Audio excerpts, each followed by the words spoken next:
Warburton is down on the Yarra River, on top part of Yarra River, so water is clean and nice. Walk is about 3.5 k's, something like that long, so return is about 7 k's. It goes through the town. It's a pretty nice walk through the valley. It's a lot of stuff to see, so I've done. I like to go to Warburton. I like the town. I like the place, so I'll be there a few times and I'll do a few more little videos, like from Mount Donabiang, which is mountain above the Warburton. Donabiang is 245 meters high. It's the closest snowfield to Melbourne, so there's a lot of people coming during the winter. And there's plenty of things around the Warburton, so I'll be back probably a few more times.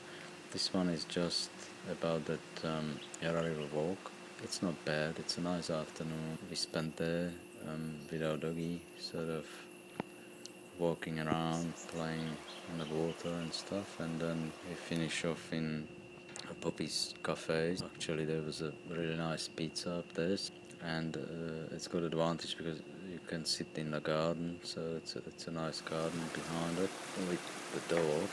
You want to sit outside, so or you have to sit outside. So that was first choice, and yeah, it was nice coffee, nice pizza, and then we went home. So it's not too far. It's about half an hour from our place, but it's about 70 km from CBD. It's a pretty good one-day trip if you stay in the city.